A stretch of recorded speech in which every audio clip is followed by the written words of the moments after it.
Well, good afternoon, everyone. Thanks for joining What's the Point Open Mic. Um, just a few house rules. I really mean this. Ask anything. No questions off limits. But I would ask that you keep it civil and we think about facts. And also make sure that everyone understands that, in the interest of time or in the interest of just the content and what we might be able to cover, we reserve the right to mute you if for any reason especially if you're taking that second point for granted, because we want to keep it civil.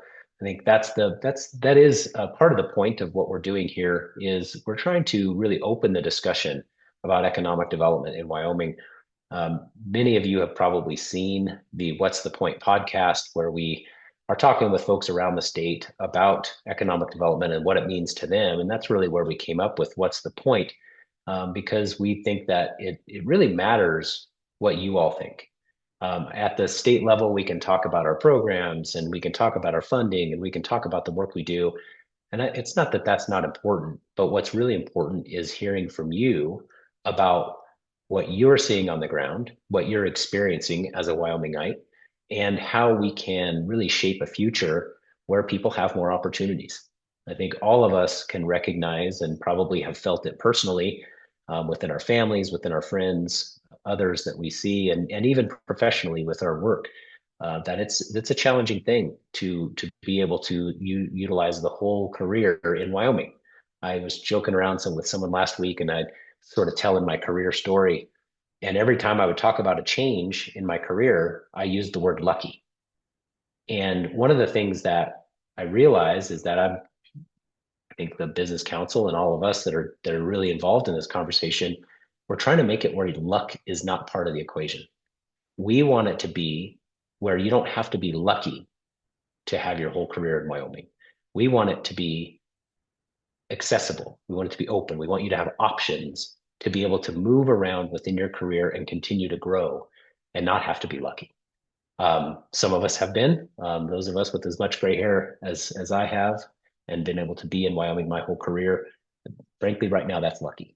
And it's because I love Wyoming, and it's because sometimes we've sacrificed to do it. It's worth it every time.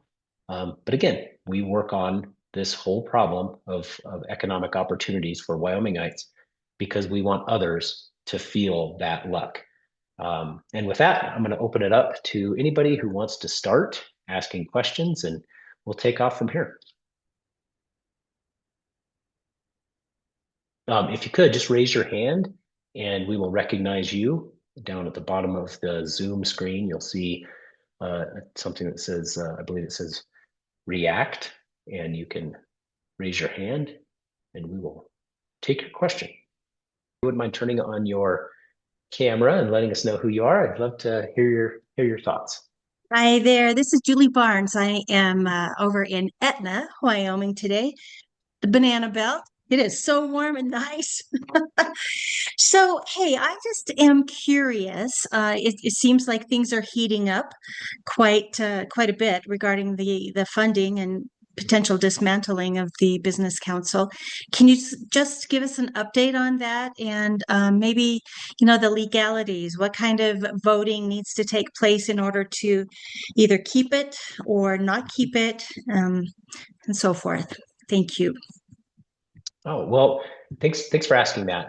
I guess I got a little ahead of myself and didn't even think about that I'm just kidding. Of course, I've been thinking about the challenge that we face in the upcoming legislature. So as everyone may or may not know, the Joint Appropriations Committee voted to put a zero in our budget for the Business Council, which effectively means that on July 1st, 2026, if that stands through the legislative session, that we would have $0 to operate. At the same time, the Joint Appropriations Committee put forth a committee bill that will essentially strip all of our legislative authority. So statutory authority will be gone also on July 1st of 2026 if that bill makes its way through the legislative process and is enacted into law. So those two things are happening. heating up, and the banana belt there in Etna. Pretty good play on words. I appreciate that. What needs to happen next, or what will happen next, is that the budget will then be presented to the legislature. The legislature will have many opportunities in both sides, House and Senate, to offer up budget amendments. So there is the possibility that a budget amendment will come forth to put money back into the business council's budget. That's on the budget side. That will work its way through. And if that were to happen, and let's say it happened in the Senate and the House, and they were different amounts, or let's say it happened in the Senate or the House, it would then go to a joint conference committee where they would decide what would go into the budget bill that both sides, both House and Senate, agree upon. That's the point where then it will continue to work its way through the process. That's on the budget number side, so the actual money side. On the bill itself, that bill will go to the Senate, and it will be considered. Should it be introduced, that will need to receive a supermajority of voters of senators to say yes, we want to hear this bill on the floor, and then it will work through the normal process. So where we are today is we are, we're awaiting that. We're providing information to legislators who might have questions about the impacts that could have, should that come to pass, as well as what types of things could happen if we are able to be brought back. And there's discussion now about what that looks like from the legislature. And so we will, our role now is to provide information to those legislators who are looking to bring any kind of legislation back. Hopefully that answers your question, did it? Yeah, thanks, Josh. So in the meanwhile, just business as usual, then? That's hard to do, isn't it? Well, yes, and what I would say is it is business as usual. We actually have a board meeting coming up in the next couple of weeks, and we will contemplate BRC projects. We will perform our business, because one of the things that while it is hard to do, we care about the work we do in Wyoming, and we want it to continue. But we don't feel like it would be appropriate to stop that work while we wait. It just doesn't make sense. And we have statutory authority to operate, and we have budget to operate. And we feel it's in the best interest of Wyoming to continue to operate in a parallel path to the work we're doing. Now, what I will also add is that that work that we do every day will continue, and we will continue to make decisions, and we will work to, if an eventuality of zero budget and no statutory authority happens on July 1st, we will work between that time and that July 1st, and we will make sure that these agreements can stay in place. So for example, all the business ready communities projects we will work hard to ensure that they have a resting place and can continue. However, like I said, we don't have a lot of answers. We have a lot of uncertainty, and so we're working in parallel paths. The interesting part about all of this is that the thing that we're doing right now, by engaging with the public and trying to understand people's thoughts, and also to be able to share the right information out, I don't see this stopping as we move through the session and as we move into the next year. I'm actually very optimistic that we will continue to operate from July 1st on, and that we will continue these types of engagements and the work we're doing to keep the economy at the front of mind for people. One of the things that it's very easy to forget that the economy is something you got to work on all the time, and we want to make sure that it stays in the forefront of people's minds. So thanks for the question. All right, how about if we do this? So I'm happy to wait it out in silence. As my team knows, we play the quiet game all the time in meetings where we wait for somebody to talk. How about in the meantime, if I talk a little bit about a piece of information that was shared in various ways over the last couple of weeks that I want to correct. So while we're waiting, I'd like to talk a little bit about this idea that we put $40 million, 40 or $50 million into our Main Street program in 2024 and only created 40 jobs. And Well, that's just not true. And so there's a graphic that shows the investments that were made in the downtown areas of many Wyoming communities. And it also has on that a list of the number of jobs that were created in that same area and the number of businesses that started. And as happens with statistics, sometimes these things get conflated. All of those pieces of information are actually separate. They do not tie to one another. They do not relate to one another, except that they all happened in the same geographic area. Now, what I will do is I will focus on that number, that really big number of dollars, and let you all know that that was not money from the Wyoming Business Council. In fact, in 2024, in those main streets, we did not put public funding into them at all. That is cities who are putting in resurfacing of a street or new water lines or sewer lines or new curb and gutter or new light poles. That's new infrastructure that's been put in by communities, and that could be state funds, it could be federal funds, it could be community funds to a main street area. Now, we collect that information because our intent, and we'll probably change our graphics to better reflect this, but our intent was to demonstrate how much money that our communities are putting in to a very important part of their community, which is the downtown area. And our intent was to show that we are investing in ourselves as a state. And therefore, we have the amenities that make our downtowns vibrant and help young families and the folks that live in those communities to enjoy their town even more. And so while you could do some division and come up with a number, that's not the way that statistic relates, and it's not accurate. And so for any of you who might be out there who are thinking, gosh, that seems like a lot of money per job, those things just don't match up together. And frankly, the intent of that is to show that our towns are investing in their main streets, and that's why many of them are very vibrant and exciting. Richard Hawley, thanks for raising your hand. No problem. So, once again, my name is Richard Hawley, fourth generation Wyoming farm boy. Grew up in the northern part of the state, Powell, Lovell area. Um, I'll use the term lucky. I was lucky enough to be able to move back to Wyoming to start a business, and that's why I'm back. But I did leave. If you could have, maybe I don't know how to even ask this question, but if you could have your pie in the sky wish, what would it be?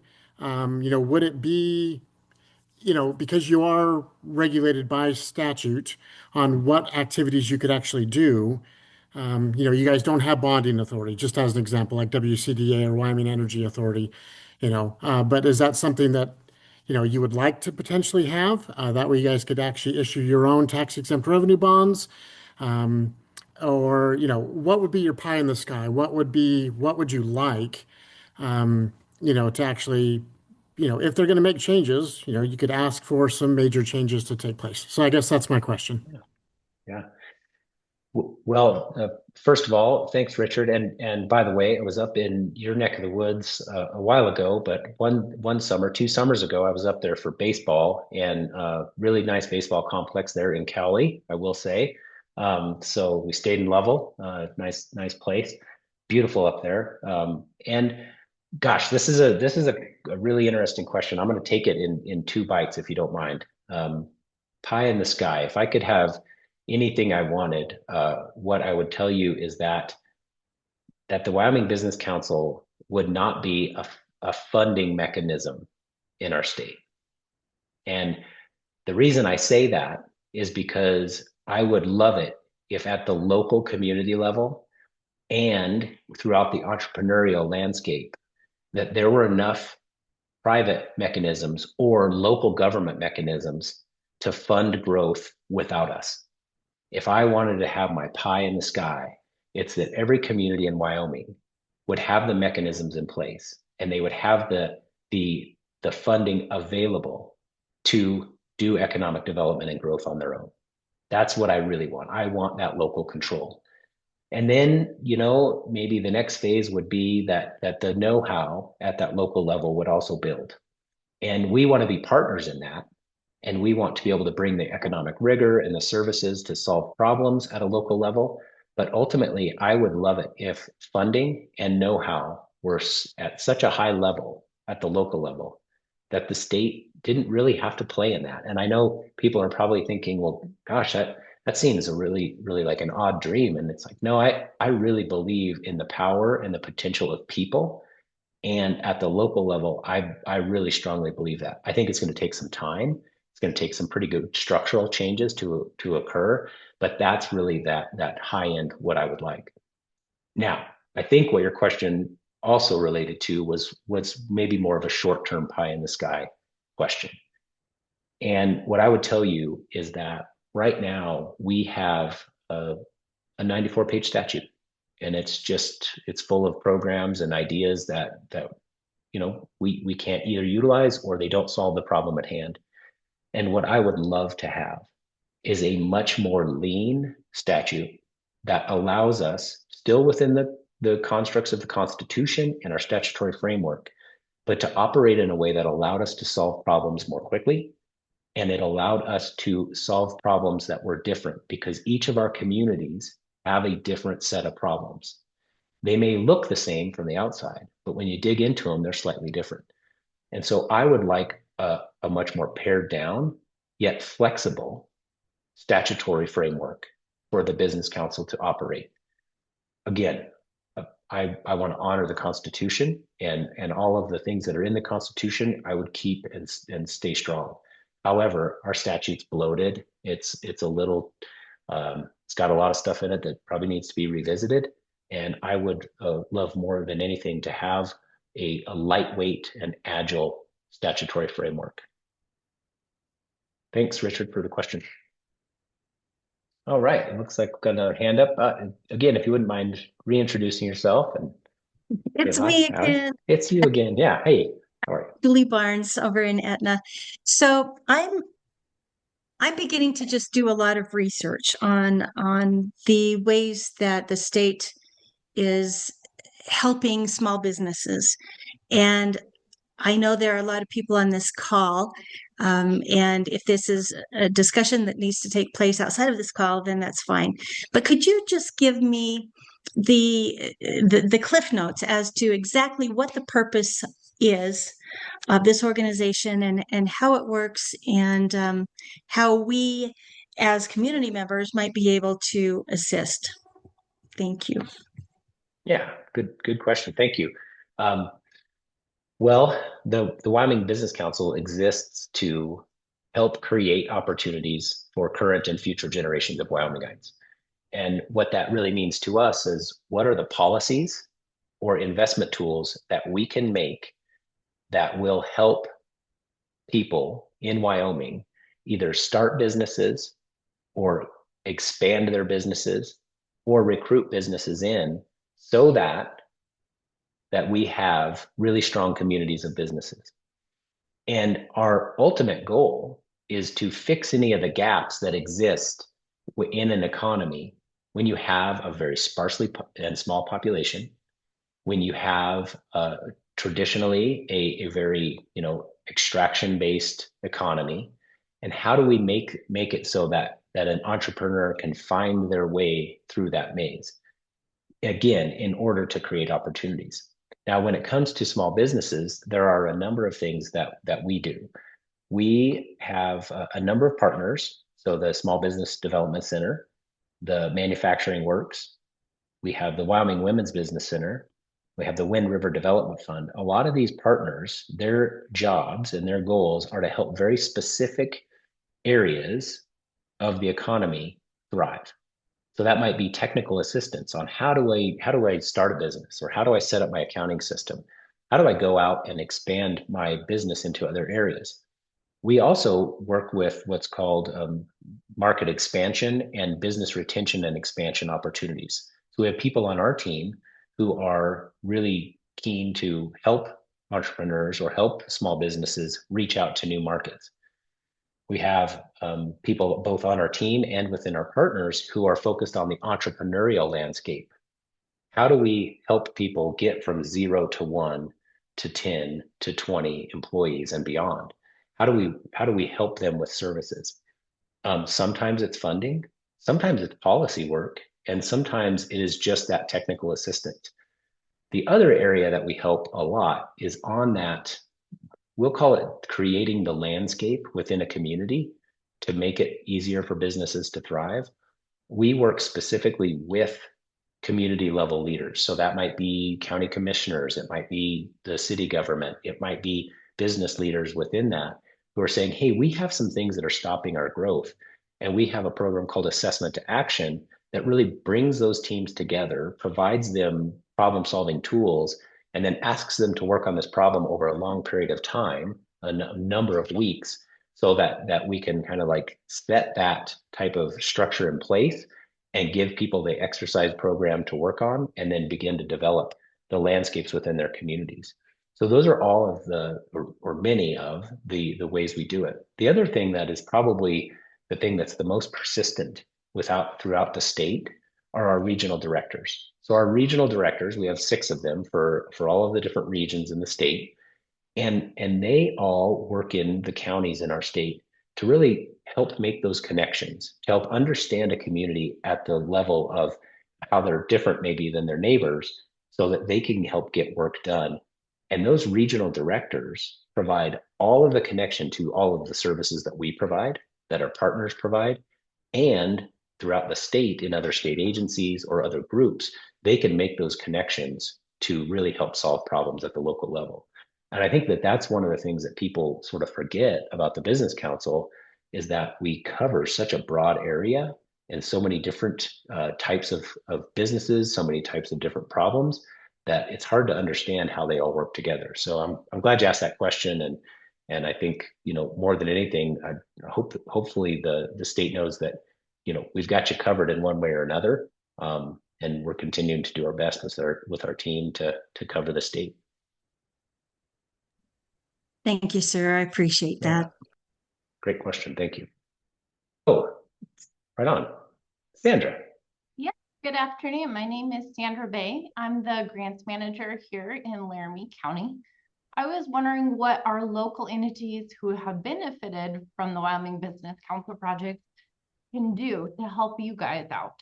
So we've been looking at projects here in Laramie County and the benefits. Would that be helpful information to share with the Business Council? Well, absolutely, Sandra. Thank you for asking about that. And anything that people can do right now to show successes in their community on an economic level, I think is important for legislators and the public in Wyoming to understand. I think it's important to also realize, one of the challenges we have is that we don't want to take credit for things because we never do anything alone. We always work with the local economic development organization, the local governments, to get things done. And we really believe that the credit should be at the local level. That's where that work gets done. And so anything you can share to say some successes, and if you want to share some now, I'm all ears. But that could be helpful, especially to our legislators. I'm gonna say this again and again. Our legislators have a really hard job. They are volunteers. They are consuming a lot of information. They are supplied a lot of information, and it's a tough job for them to make decisions. So any information you can provide, as well as support to provide to them, I think is really critical, because again, they're just underwater with information. So Sandra, did you have anything you wanted to share specifically? Well, I actually just worked on a presentation for our Laramie County Commissioners that I believe they'll be sharing with the legislation. However, I'm happy to share that, but we were looking at some of our managed data center grants, bringing Microsoft greenhouse data in car back in 2010. So we have a long history of benefiting as a community and looking at the increase in property tax, looking at the increase in jobs. And so I have a couple of pages of spreadsheets that I will be happy to share with you, but please know that the Laramie County Commissioners are also going to be putting forth that information. That's fantastic. Thanks, Sandra. And yeah, we definitely would like that. I know we do a lot of reporting, but our reporting sort of ends at about 5 years after the project. And so, I think that's the other part. And you bring up a really important point for all of us to remember. A lot of these investments that we make are one time. but the impact that they have is over the course of years. So when you think about in-car from way back in 2010, there was an investment made by the state to make that happen. And that spawned an entire industry. And so a one-time investment that might happen, or small investments along the way, have resulted in every year big payback to the state and to our people. And I think sometimes we forget about how long it can actually last. And so, when we look at these investments, we see the 1 year totals and we go, gosh, that seems like a lot. But we don't realize that those things go on and on for a long, long time. And they benefit our people, not just our revenue streams for the state.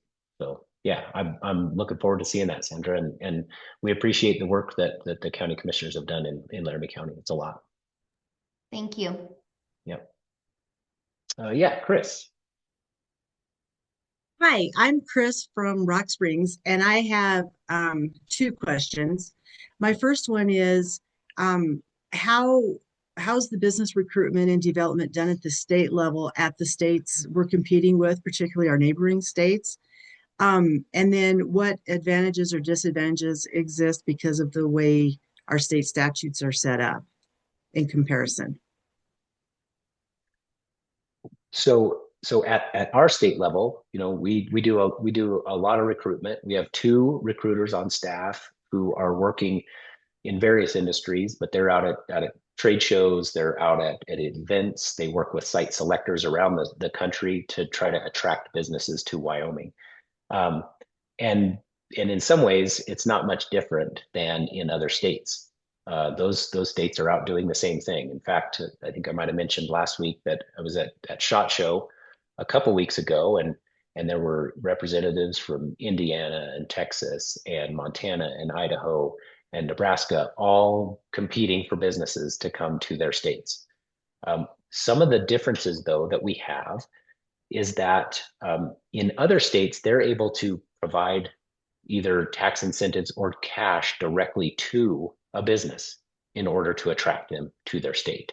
Now, we don't have those tools because we don't have corporate income tax, and we have very low taxes. So we don't have the same, we'll call it, incentives that another state might have. And so we do have to compete differently. But what we found is that, when we can bring people to the state, when we can show them communities, when we can have the right combination of infrastructure in a community to support that growth, or buildings that people can take advantage of, people do like Wyoming. A few things that we also compete on that I think a lot of people don't think about. We think about incentives a lot. But one thing that we need to understand is that when a company thinks about moving, they have a lot of questions. So they're making a big change to move their business somewhere. And if you were to ask some of the folks who have moved here from other states, they would tell you, well, we were worried about workforce. Can we attract the workforce that we need, or is there available workforce that I can get in Wyoming? And with our sparse population, it's a challenge. So we have to recognize that that's a challenge. So labor is a big deal. They think about housing. Will the people who are moving here be able to buy housing in Wyoming? And so that's something that they think about. They don't just think about taxes. They think about all of those other things. Can I get freight when I need it? Can I, again, attract the workforce I need? Can people afford homes? So they're thinking about all of those things. And then on top of that, they have to think about the investment required to move, because the state of Wyoming, the state as itself, cannot and will not provide them money to move their business. They have to do that on their own dime. And other states, they will offer them money to move. And so they're making a business decision. They're not making generally a lifestyle decision or one that's only with their heart. They're making it with their head, and they're making it with their business in mind. And so I think that's the biggest thing about business recruitment we need to think about. When we compete with other states directly, it's always nice to know, because then if somebody's willing to sit down with us and really compare on an apples to apples basis, I'm really confident that we can compete. But again, we have to exist to compete, and we have to make sure that we have the tools to compete But as it is right now, we do pretty well when we compete head to head. And so hopefully we can continue to do that. You mentioned you're from Rock Springs. One of the companies that recently came to Rock Springs, Keltec, they were a company that we've been talking to for a number of years at the SHOT Show. So probably 5 to 7 years ago was when we first started talking with them at the SHOT Show. And as their business plans continue to evolve and change, they wanted to open up a new location in Wyoming. And we were there. We traveled out to see them in Florida. We worked with the owners, and then we worked with the communities back here to find available properties. And one of the things that Rock Springs had was you had the infrastructure in place and you had a building available. And that move-in ready piece is incredibly important. And that's why I sort of say my dream is for local communities to be able to do it on their own. And it happens once in a while, but not often enough. Thank you. Yeah. Thanks for asking. Thanks, Chris. And did you have any other questions, or did I answer that one fully? No, I'm good. Okay, good. We're waiting for more questions. And so as you're formulating your questions, and I just want to double check, Amy or Chris or Ben, do we have any in chat that I should pay attention to, or are we all good there? We are all good in the chat, Josh. Okay, good. Well, let me maybe flip it, okay? And folks have been asking me questions, and so maybe I'll ask all of you a question. What does economic development look like in Wyoming? What do you think when you think of businesses thriving in your town and your towns being vibrant and opportunities being here so that maybe your kids or your relatives or your friends don't have to leave to find opportunity somewhere else? What does that look like to you? Looks like affordable housing. And boy, what a conundrum that one is. Make a note here. Thank you. Well, let's talk about affordable housing for a minute. We get housing as a constraint to growth a lot. I think it's really important for us to realize that there are mechanisms that we can work on. I think sometimes we think it's sort of like a chicken and egg.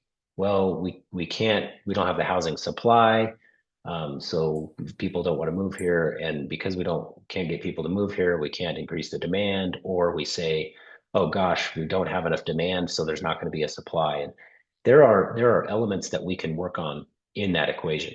It turns out that supply and demand, while true, they don't always have to work together, and they may not. And that's in Wyoming, it's because there's some what they call inelasticity in supply and demand. And that means that supply and demand don't actually react to one another in a natural way.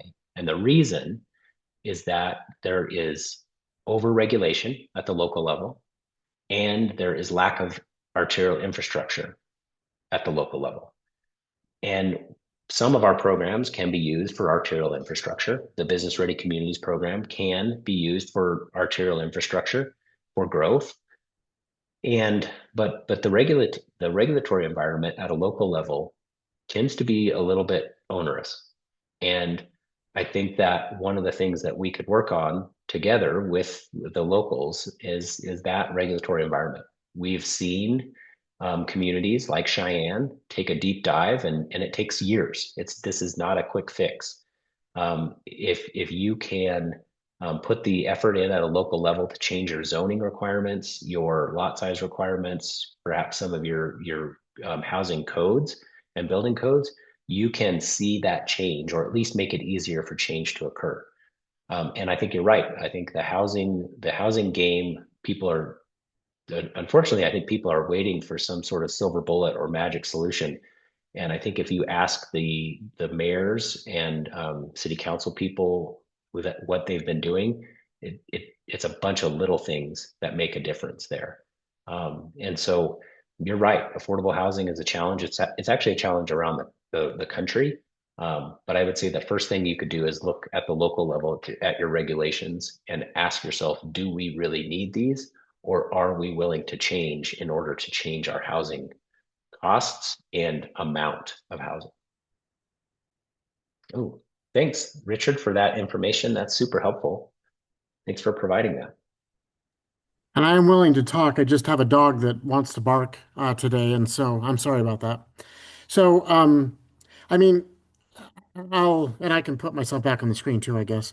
I don't mean to take over by any means. And so hopefully I'm not taking too much time. So to kind of give everybody some background, I worked for the U.S. Senate for 16 years. I was the projects and grants coordinator. Everybody called me either the money man or the dream killer. Those are my two nicknames. The Wyoming Business Council gave me the dream killer nickname. That was theirs. I'll give them total credit for that. But anyway, and so I would track, 1,600 federal programs, a couple hundred state programs. I ended up doing work in 23 states. And, we did start a very high profile business here in Wyoming. Me and the other founder named Dennis, he's from Cody. And we bought an abandoned Air Force base from the state of Wyoming. So we went to SLIB and said, hey, we want to buy, this 163 acres. And so we bought that facility. We bought 52 more acres since then in Byron, and we're building a 215-acre campus right now. So, my bosses, said, hey, if we're going to do this, we definitely need some housing. We're going to need workforce development. And so I've been putting all the puzzle pieces together over the years. We actually did our own $15 million tax exempt revenue bond to pay for the construction for the infrastructure, the buildings themselves. And the reason why I bring up the tax exempt revenue bonds instead of the business council, because everybody always asks me, why didn't you use, the business council, and I'm not trying to dig or anything else by any means, but you don't get to own your building for the first 5 years and you're still paying for it. So you're just renting, and that doesn't look very good on your balance sheet. So, as a business, that's just what happens. So we have to kind of look at it strategically. So, we did the $15 million tax exempt revenue bond. Well, 10 million of it was taxable, and then 5 million is tax exempt, but it falls under the same rules. And I just put the link in the chat for anybody who's interested in that. But it can pay, there's 1.2 billion available, and it's one signature. It's just the governor's signature. That's all it requires. It doesn't need legislative approval. It doesn't need anything else. And it can pay for infrastructure, housing, economic development, small manufacturing. There's no money down. I throw that out there. So, if you are interested, the biggest challenge I see, because I am on a county board, I was appointed to the Bighorn County Solid Waste Board. So I'm the treasurer for that. I'm on a couple nonprofits as well. I'm the treasurer for a couple nonprofits, and then I'm the volunteer zoning administrator for my community as well. So I shouldn't say volunteer; they do pay me $20, but that's pretty much volunteer, right? And so they asked me, hey, what do we need to do if we want to increase our housing? I'm like, all right, so your zoning laws suck. It's what we call Title 11 in this community. And so I'm like, we can change that, make it super easy. And they're like, okay, let's do it. So, it's just really getting involved. If you really want to make things happen at the local level, you absolutely can. So that's what I would recommend. But yeah, I just throw that out there that housing isn't really as complicated as it might seem. There's some political hurdles that you have to really overcome. And I'm sorry, I know I'm preaching to the choir with you, Josh. I'm sorry about that. But I mean, I can give you some examples. This current business, we want to hire about 200 people here in Wyoming. We started off in Wyoming, and then we had to move out of the state. We had a lot of political pushback. So we ended up having to sue the county that we were in. It took us 3.5 years to get that through the court system. We won 3 different lawsuits against the county. And because, if you're not within the three-legged stool, energy extraction, agriculture, or tourism, it pretty much is really hard to get anything done. And we're advanced manufacturing. And so it is what it is. And the local governments hate me. And I'm a local boy, grew up here. Like I said, I'm only the 4th generation, but we do have the 5th generation living on the family farm now. But, those are the kind of things you have to do. You kind of have to have your name smeared in the newspapers in order to be able to get things done. But I only have good intentions. So throw that out there. That's the biggest challenge that we've had is local government is the biggest holdback. It's not the state government. It's local governments are the hardest thing to kind of coordinate with or coordinate through. And I can give you examples from other parts of the state as well, but not just this local area in the Northern Bighorn Basin. So anyway, I'll shut up now. I'm sorry I took so much time. Yeah, I don't know if that's even That's helpful or not, but yeah. Yeah. Well, I think that this is helpful, and the information you shared in the chat is helpful, and I think that real story is helpful. I think that that's the intent of the open mic, is to help people see how others have done it, help answer any questions that you might have, and realize that heck, if you want to get something done, it's possible to do it. It may not be easy, but it's possible. So thanks, Richard. I appreciate all that.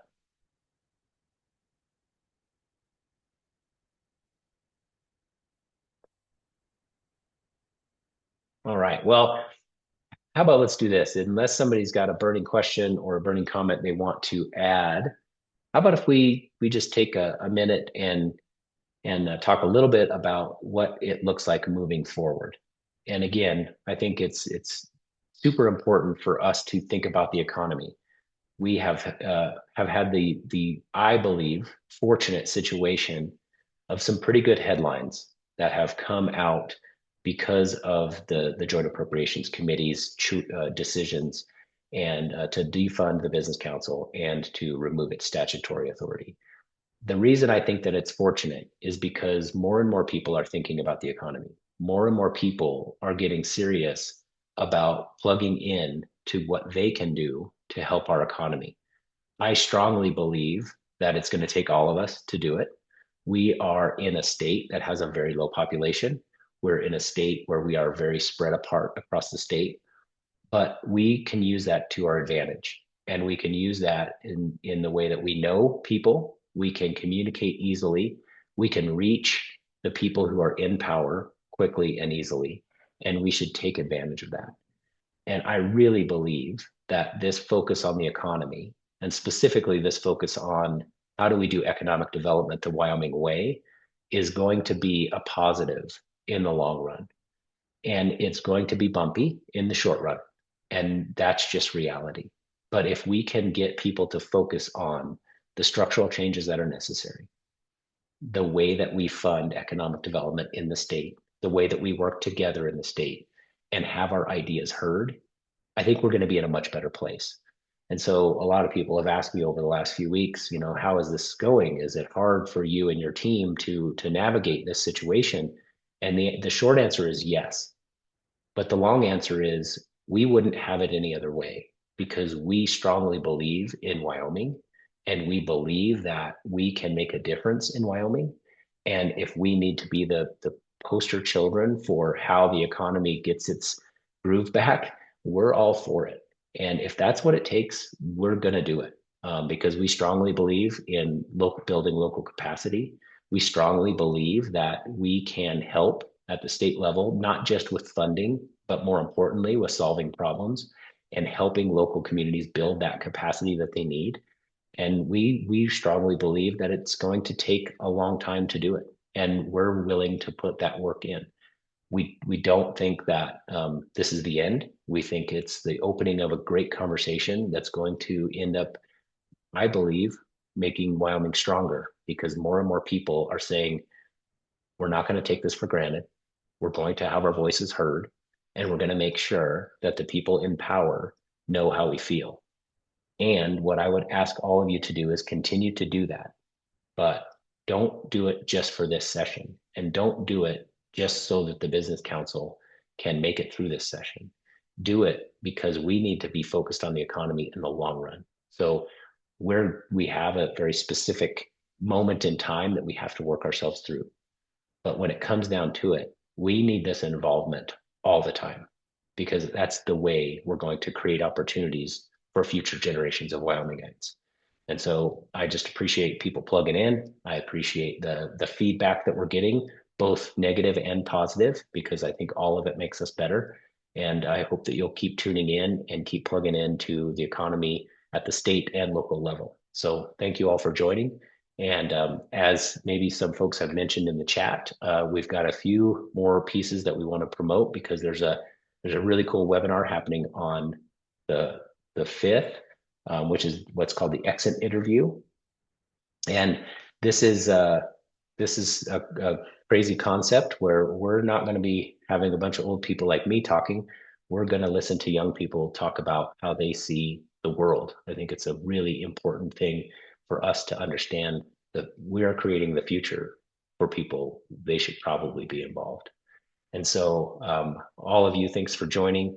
And we look forward to hopefully having you join us in the Building Wyoming's Future, the exit interview on Thursday, February 5th at noon.